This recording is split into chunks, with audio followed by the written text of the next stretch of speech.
씹으려 볼게요. 보시면. 자, 일단 이 업무무관 자산에 대한 이자 비용 600원 구하는 공식입니다, 여러분들. 그럼 일단 3,000원이죠? 여기는. 그럼 3,000원은 부인 대상 이자 비용이죠. 선순위로 부인된 거 제외한. 그래서 부인 대상 이자 비용. 맞죠? 그 다음에 분모는 차입금이죠? 맞죠? 차입금. 그리고 분자는 업무무관 자산. 이렇게. 그래서 차입금 분의 우리가 업무무관 자산. 여기까지 되시겠죠? 근데 여기에 갑자기 뜬금없이 처음 보는 게 있죠? 가지급금이요. 그렇죠, 여러분들? 가지급금.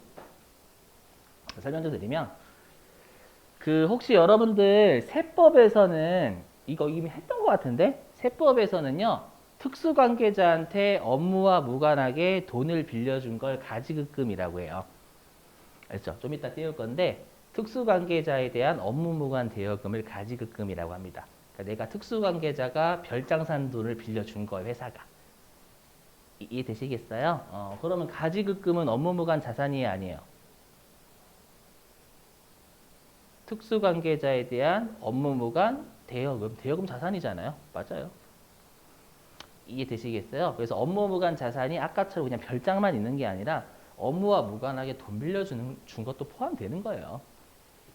여기까지 이해되시겠어요?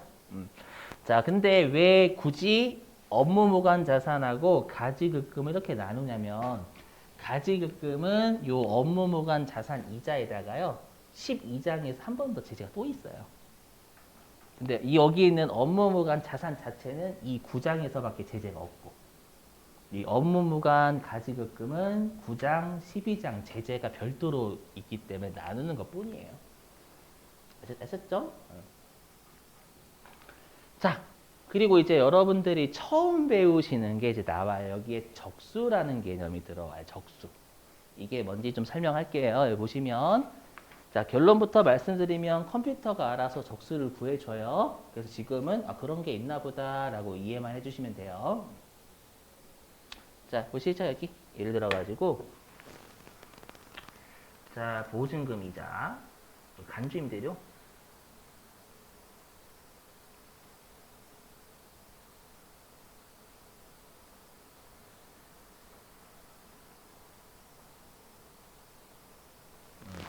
자, 우리가 이제 간주임대료를 계산을 할 때 우리 간주임대료가 은행의 보증금 정기예금 통장에 넣었다고 가정을 하잖아요. 그거에 대한 우리가 이자를 임대료로 보는 거죠. 그래서 예를 들어 보면 내가 만약에 2억 있죠? 2억의 보증금 있고요. 여기에 정기예금 이자율이 아직도 1.2%로 제가 알고 있어요. 1.2%.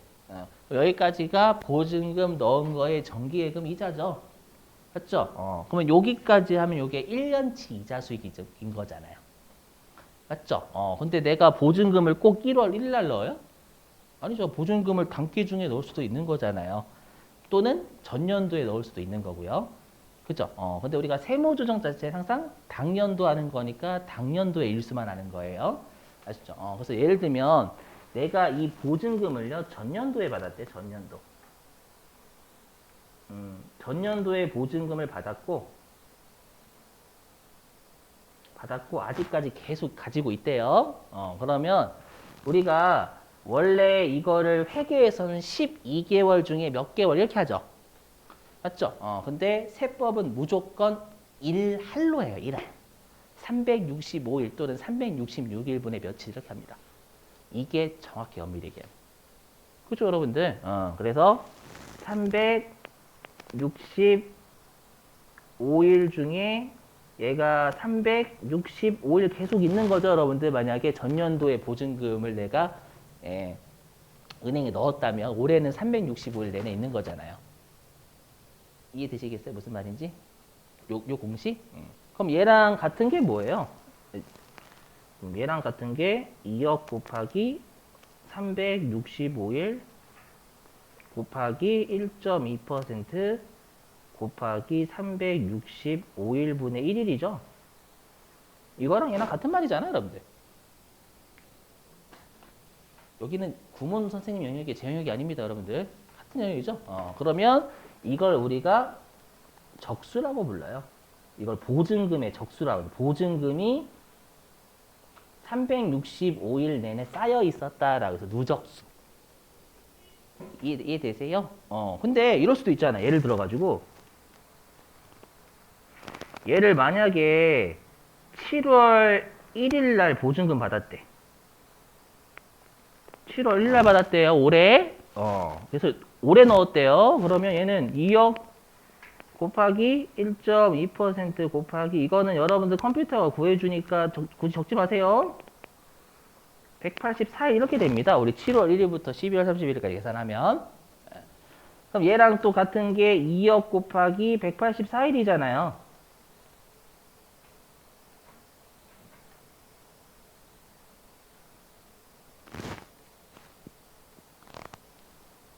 얘랑 같죠? 그렇죠, 여러분들? 그래서 결론부터 말씀드리면 우리가 세법에서는요. 기간을 고려를 해야 될 때는 적수 개념이 좀 필요해요. 1년 내내 쌓여져 있냐 아니면 우리가 단기 중에 무언가를 해서 며칠만큼만 있냐. 되시겠어요? 그러면 항상 적수 자체라는 건 세법상 금액을 구하기 위한 요소예요. 잘 들어보세요. 자, 여러분들 우리가 세무조정은 세법상 금액과 장부와의 차이를 하는 거예요. 그냥 세법상 금액을 세무조정하는 거예요. 우리 대화 좀 제발 하면 안 될까요? 여러분 지금 우리 8일밖에 안 남았는데 좀 대화 좀 해요. 그죠? 장부하고 세법상 금액의 차이를 세무조정하는 거지 그냥 세법상 금액만 가지고 딸랑 세무조정하는 거 아니잖아요. 맞죠? 근데 제가 방금 뭐라고 했냐면 적수 자체는 세법상 금액을 구하기 위한 하나의 요소예요. 그 말은 적수 자체를 세무조정하는 거 아니에요, 절대. 세법상 금액을 구하고 장부상 이자 수익 계산한 거 비교해서 우리가 세무조정하는 거잖아요. 맞죠? 예를 들어서 1억 했더니 이자 수익이 뭐 예를 들어서 2억 나와, 뭐 예를 들어서 1,000만 원 나왔대. 근데 회사는 이자 수익을 900만 원 기록한 거예요. 그럼 100만 원 자체에 대해서만 세무조정하는 거 차이 나는 것만. 맞죠? 100만 원에 1,000만 원 전부 다 세무조정하는 거 아니잖아요. 이해되세요? 그래서 여러분들은 적수 자체는 세무조정할 거 절대 아니에요. 그냥 세법상 금액을 구하기 위해서 필요한 애인 거예요. 아시죠? 앞으로 우리가 계산 구조에서 적수 같은 걸 왜 우리가 구하는지는 항상 기간 고려할 때 쓰는다. 이 정도만 생각하시면 되는 거예요. 아셨죠? 적수가 엄청나게 필요한 건 세무사나 회계사 시험에서는 적수를 구해야 돼요. 우린 구할 필요 없어. 컴퓨터 알아서 해주거든요. 알죠? 자, 그럼 다시. 자, 요거 좀 그런데 아까 요 이자 비용은 뭐가 올 거냐면 선순위 부인 대상 제외가 오겠죠? 그래서 여기 이자 비용에는 아까 했던 선순위로 이자 비용 부인된 건 우리가 업무 무관 자산 이자 구할 때 다시 제외인 거예요. 자, 그리고 얘도 제외, 얘네도 제외. 자, 이거 외워주셔야 돼요. 뭐냐면, 자, 우리가 상업 어음 할인료가 뭐냐면, 여러분 어음의 할인은 두 가지 배우셨죠? 매각거래랑 차입거래. 그렇죠? 매각거래는 뭐예요? 매각거래는 어음을 만기 전에 우리가 처분하는 걸 매각거래다라고 하잖아요. 그게 상업어음 할인료예요. 알죠? 우리가 차입거래는 금융어음이라고 하죠. 금융어음. 아시죠? 그러면 여러분들이 차입거래에서 할인료는 개정과목 뭐라고 배우셨어요? 차입거래에서 할인료. 이자 비용? 매각거래에서는요. 할인료. 매출? 채권? 네. 처분 손실? 저 혼자 열심히 할게요, 여러분들. 그래서 그래 매출채권 처분 손실이 이자 비용 아니잖아요, 여러분들. 그래서 그런 거예요, 그래서. 아셨죠? 외워주시고. 자, 그 다음에 운용 리스는 어제 했죠? 여러분들 우리가 리스는 다시 운용 리스 하는 거하고요. 금융 리스라는 게 있어요. 뭐냐면 운용 리스는요. 내가 정말로요. 차가 만약에 내용 연수가 5년이잖아요. 그럼 운용 리스든 금융 리스든 둘 다 리스 회사가 사와서 나한테 빌려주는 거 똑같거든요. 아시죠? 근데 그 운용 리스는 내가 몇 개월만 사요. 또 한 5년 중에 1년 또는 1년 미만. 알죠? 요 정도를 빌려 타고 이제 넘기는 거예요. 상대방한테. 리스 회사한테. 그럼 얘는 정말 임차료 되는 거죠. 이해되세요? 그래서 운용리스료는 임차료지 이자 비용이 아니니까 제외인 거고. 이해되세요? 금융리스는 뭐냐면 내가 빌리는 형식이에요. 근데 결론부터 말씀드리면 거의 5년 중에 내가 4년 6개월 이 정도 타는 거예요. 거의 내 거죠. 맞죠? 그래서 금융리스는 감가상각도 실제로 내가 합니다. 그 리스 회사가 하는 게 아니라 내가 다 타니까. 맞죠? 그러니까 형식은 빌리는 거지만 실제는 내가 다 타기 때문에 그냥 할부로 산 걸로 할부 이자 나가는 거예요. 아시죠? 그래서 우리가 금융리스 같은 경우는 그거 그냥 자동차 살 돈을 그 리스 회사한테 빌렸다라고 해가지고 이자 비용 처리하거든요. 어떤 느낌인지 이해되시겠어요? 그래서 금융리스는 이자 비용이 들어오고요. 운용리스는 임차료니까 제외인 거예요. 아셨죠? 받아들이시면 안 될까요? 여러분 우리 운용리스 안 배웠잖아. 금융리스랑. 그죠? 됐죠? 그냥 받아들여 주세요. 여러분들. 네. 자, 그 다음에 여기 C하고 D하고 E는 안 나오고요. C하고 D는 좀 외워주세요. 이거는 제가 지금 설명드리기가 좀 애매해요. 왜냐면 이거 현할차라고 해가지고 현재가치 할인 발행 차금이라는 개정 과목이 있거든요. 이 두 가지는 자산 처리할 수도 있고 이자 비용 처리할 수도 있어서 그래요. 선택사항이니까 우리가 그냥 얘 제외입니다. 시험에 나오긴 했으니까 그냥 암기입니다. 암기. 알죠? 요 두 개의 말 나오면 이자 비용에서 제외.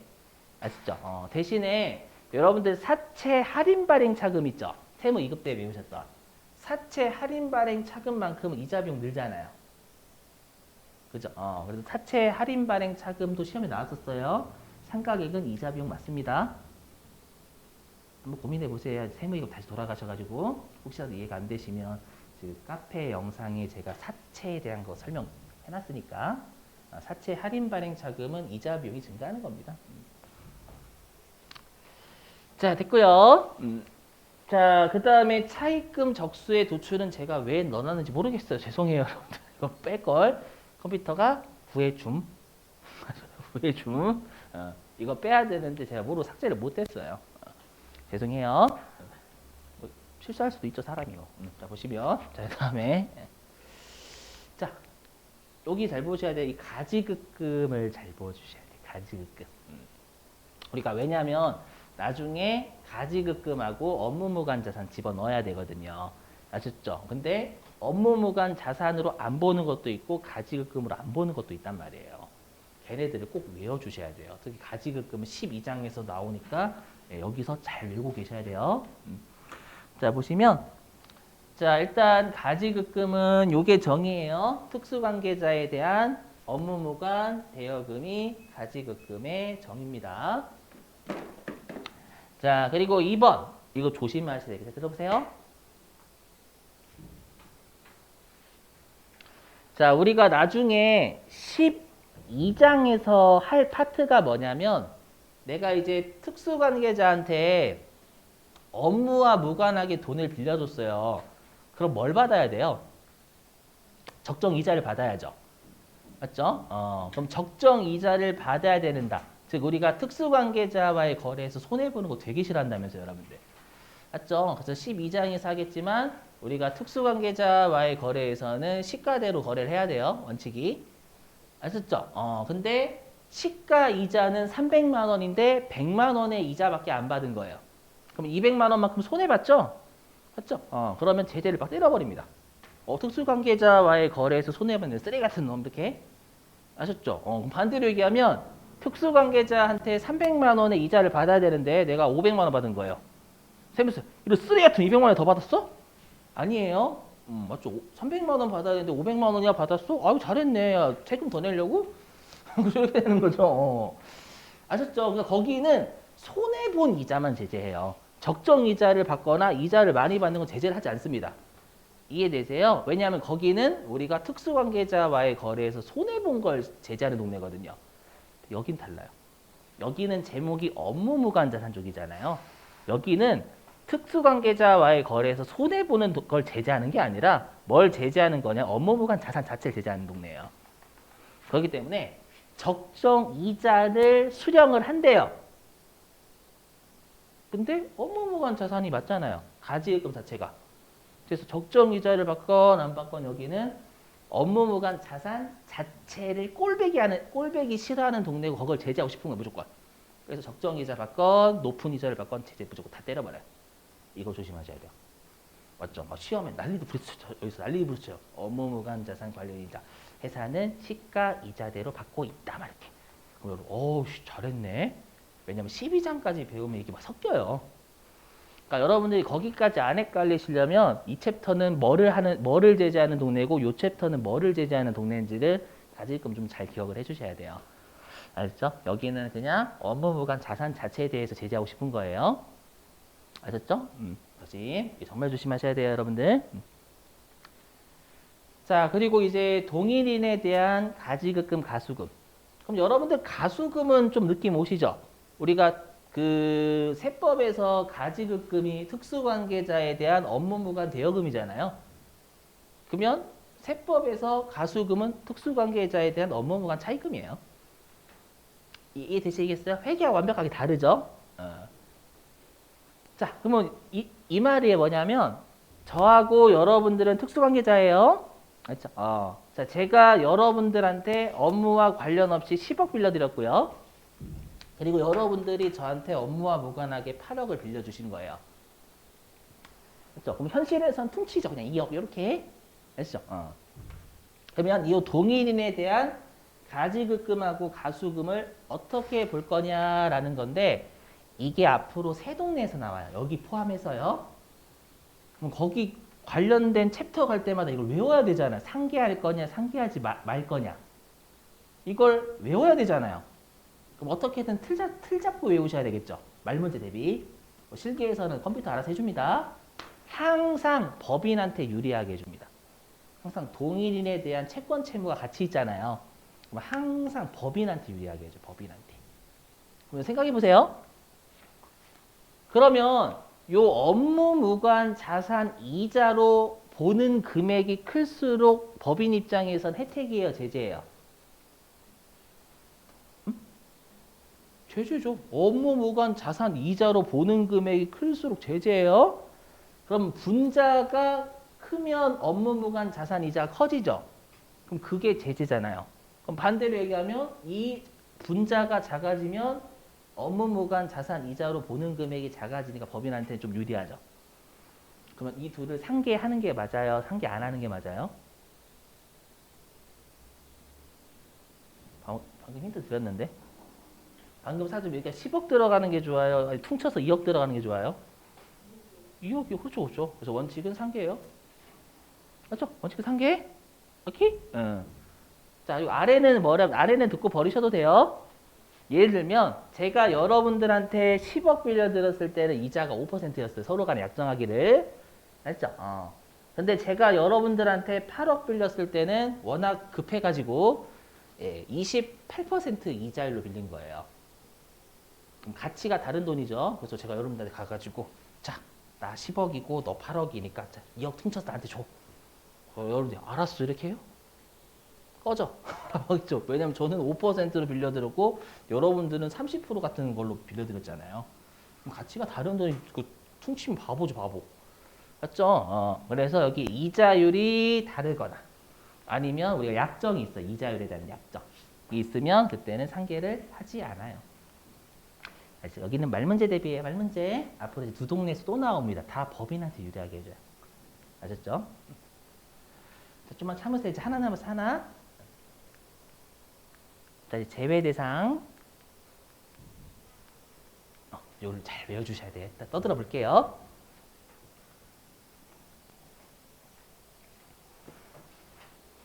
자, 여기 있는 애들은 가지급금으로 안 보는 애들입니다.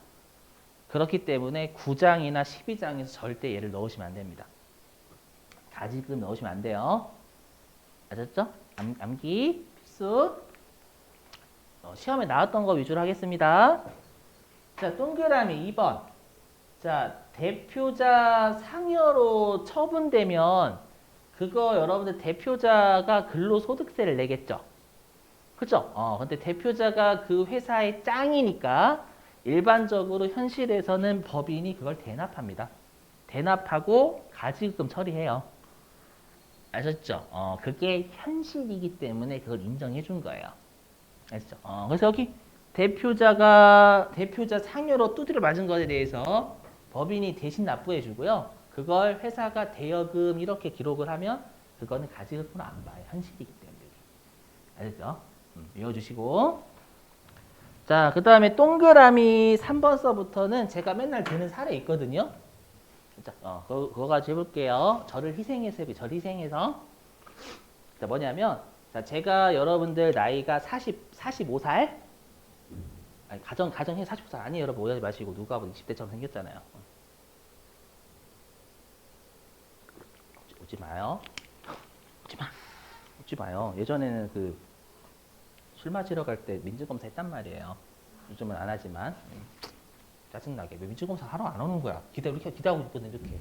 그래서 되게 그렇지 않아요? 민증검사 하면, 드릴게요. 어떡해. 이거 저래 가지고 막 주위 자랑하고. 요즘 그걸 못해가지고 요즘 참 서운한데, 자꾸 안 와, 나한테. 좀 오지. 기분 나쁘게 해. 아무튼, 그래서 제가 45살, 알죠? 근데 모태솔로예요. 기가 막히죠. 여러분, 아니에요. 실제 아니에요. 모태솔로 아니에요. 오해하지 마시고. 그래서 연애를 안 해본 지 꽤 된 거지 모태솔로가 아니에요. 자, 모태솔로고요. 직급은 대리예요. 눈물이 앞을 가리. 45살인 대리 아직까지. 아셨죠? 대리야. 그리고 돈이 없어요. 정말 그죠? 지금 눈물이 앞을 가려야 돼요, 여러분들. 그죠? 자, 근데 이번에 뭐가 들어왔냐면 소개팅이 들어왔어요. 맞선. 자, 소개팅이 들어왔는데 그 양복 살 돈이 없는 거야. 소개팅에 슬리퍼 끌고 갈 수 없잖아. 양복 살 돈이 없는 거야. 45살인데 모태솔로 해봤죠, 여러분들. 자, 지금 눈물이 앞을 가려야 돼. 그래서 회사가 그런 거야. 야, 김대리, 너 지금 나이도 45살인데 결혼은 좀 해야 되지 않겠어? 그래가지고 양복 살 돈 있죠? 그거를 빌려준 거야. 한 100만 원. 비싼 애들은 100만 원 넘는다면서 양복. 맞죠? 빌려준 거예요. 그러면 직원은 특수관계자죠, 여러분들. 맞죠? 특수관계자한테 분명히 소개팅이 업무 관련 없잖아요. 업무와 무관하게 대여해 주긴 했죠. 이거 가지급금을 보면 돼요, 안 돼요? 보면 안 되지, 여러분. 얼마나 불쌍해. 이거 가지고 보면 회사가 여러분 양복 살도 안 빌려주잖아요. 슬리퍼 끌고 나가야 된단 말이야. 아셨죠? 요거예요. 어딨어? 여기. 직원에 대한 급료가불흠 월정의 범위네. 대리여도 100만 원 넘을 거 아니에요, 월급이. 되셨죠? 자, 그리고 이제 맞선을 잘 봤어. 그래서 결혼을 잡은 거예요, 결혼을. 이렇게. 행복하죠, 이제. 자, 근데 이제 결혼식장을 잡아야 되는데 돈이 없어. 더 슬프죠, 갑자기. 그죠? 그래서 회사가, 김대리, 야, 결혼은 좀 해야지. 그래서 이제 결혼식장 대여할, 결혼식장 결혼식장 빌릴 돈 좀 한 400만 원 빌려줄게. 제가 잘 몰라요. 얼마 빌리는지. 그러니까 빨리 결혼 좀 해. 그래서 400만 원 빌려줬어요. 요거 가지고 보면 돼요, 안 돼요? 안 되죠, 여러분들. 죄송해요. 결혼 어떻게 해요, 그러면? 여러분들. 알죠? 그거예요, 여기. 사용인에 대한 경조사비 대여액. 알죠? 모태솔로 생각하시면 딱 좋아요, 여러분들. 저 이렇게 45살. 알죠? 오케이. 자, 그 다음에 어디 있냐? 여기 설명할게요. 자, 결혼했어요. 아기도 낳았어. 아시죠? 아기가 6살이에요. 그러면 이제 유치원 같은 데 들어가야죠. 돈이 없어. 유치원에 보낼 돈이 없어. 얼마나 슬퍼. 맞죠? 눈물이 뚝뚝 떨어져야 돼요, 여러분들. 그래서 회사한테 저 한 번만 더 빌려주시면 안 돼요. 회사가 알았어 해가지고 등록금 있죠, 유치원 등록금이라고 하나? 아무튼 그거를 한 3,400 빌려준 거예요. 가지금 맞죠, 엄밀히 얘기하면. 근데 보면 돼요, 안 돼요? 안 되겠죠, 여러분들. 그게 사용인 또는 그 자녀에 대한 학자금 대여액, 됐죠? 가지급금으로 볼 수 있을 여지는 있지만 보면 안 되겠죠, 정서상. 됐어요? 자, 이제 여기 동그라미 5번 할게요. 자, 이제는 학자금도 마련했고 집이 필요하네. 집이 필요해. 자, 집이 필요해가지고 회사에 가서 제가요 이번에 집 살 돈이 필요해요. 우리 아내가 자꾸 바가지를 긁어서 이렇게 해가지고 집 살 돈이 필요해요. 3억 좀 빌려주세요. 그래서 깜짝 놀라겠죠, 여러분들? 맞죠? 여태까지는 10,000원, 1,000,000원 단위였잖아요. 맞죠? 그래서 여기요. 우리가 직원에 대한 주택 구입 자금이나 전세 자금 대여액은 가지글 거면 봅니다. 이건 이미 했어요. 어디서 했냐면 주택 자금 대여액에서 했었어요. 기억나세요? 우리 주택 자금 대여액은 무조건 송금 불산임 상이었잖아요. 그거 가지고 본다는 얘기예요. 근데 예외로 누구는 문제 안 삼았어? 주택 자금 대여액에서. 중소기업의 직원은 문제 안 삼았죠. 그게 여기에서 들어와요. 중소기업 직원에 대한 주택 구입 자금이나 전세 자금 대여액은 문제를 삼지 않습니다. 이거 반드시 외우셔야 되겠죠. 여기는 금액이 나머지 요 3, 4번은 다 100만 원 단위에서 놀잖아요. 근데 여기는 억 단위로 놀아요. 그렇기 때문에 중소기업 직원 빼고는 다 우리가 가지고로 제재를 하겠다라는 거예요. 알겠죠? 요거 12장에서 또 나옵니다, 여러분들. 잘 외우고 계셔야 돼요. 무시. 됐어요, 여러분들. 자, 일단 이론 마치고요. 10분 쉬셨다가 2시 5분에 우리 그 관련된 실기 할게요, 여러분들. 10분 쉬시죠.